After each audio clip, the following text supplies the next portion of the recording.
লালাখাল লালাখাল হচ্ছে ভ্রমণ পিপাসুকদের জন্য এক অন্যতম পর্যটক স্থান। লালাখালকে ঘুরে দেখেনি এমন সিলেটি হয়তো খুঁজে পাওয়া যাবে না। তবে লালাখালের যেই সৌন্দর্য তা মানুষকে অবশ্যই মুগ্ধ করে। লালাখালের স্বচ্ছ পানি আর দুপাশের বন জঙ্গল আর মাঝখানে বয়ে চলা ট্রলার। তবে আমাদের আজকের ভিডিওতে থাকছে লালাখালের আশেপাশে ঘুরে দেখার মতন বিভিন্ন পর্যটক স্থান। তো চলুন শুরু করা যাক আমাদের আজকের ভিডিও। আমাদের আজকের যাত্রা শুরু হচ্ছে ঢাকার সায়দাবাদ থেকে।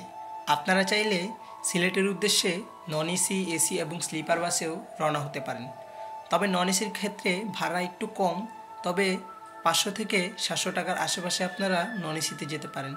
আবার চাইলে এসি বাসে এবং স্লিপার বাসেও যেতে পারেন, তবে সময়ের উপর নির্ধারণ করে এখানকার ভাড়া। বাস কিন্তু আমাদেরকে ঠিক সিলেটের একদম মেন শহরে নামিয়ে দেয়। আমরা সেখান থেকে একটু সামনের দিকে হেঁটে সিএনজি স্ট্যান্ডে চলে আসি। সেখান থেকে আপনারা চাইলে সিএনজি অথবা লেগুনা বিভিন্ন ট্রান্সপোর্ট আছে এখানে, আপনারা যে কোনো ট্রান্সপোর্ট আপনাদের ইচ্ছে মতন ভাড়া করে নেবেন। সেক্ষেত্রে ভাড়া গুনতে হবে জনপ্রতি 160 থেকে 170 টাকা পর্যন্ত। তবে সিলেট শহর দিয়ে আপনারা যখন গ্রাম পথে যাবেন তখনই আপনাদের দেখা মিলবে সারি সারি পাহাড়।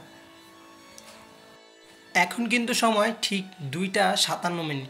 এই সময় আমরা পৌঁছেছি সিলেটের লালাখালে। আমরা এখান থেকে একটি ট্রলার ভাড়া করে নিব। এখান থেকে ট্রলারটি ভাড়া করে আমরা আমাদের মন মতন সিলেটের লালাখাল যতটুকু মন চায় আমরা ঘুরে নিব।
আমরা সেই 2:30টার দিকে আমরা ট্রলারে উঠছি। আমরা রিজার্ভ করছিলাম ট্রলারটাকে। তো আমরা এখন ঘাটে চলে যাচ্ছি। আমাদের যে জায়গা থেকে উঠছি ওই জায়গায় আমাদেরকে আবার নামাই দিতেছে। তো আমরা এখন আজকের মতন ভিডিওটা বন্ধ করছি বা বিদায় নিচ্ছি। দেখা হবে নতুন কোনো ভিডিওতে। ততক্ষণ পর্যন্ত ভালো থাকবেন। আল্লাহ হাফেজ।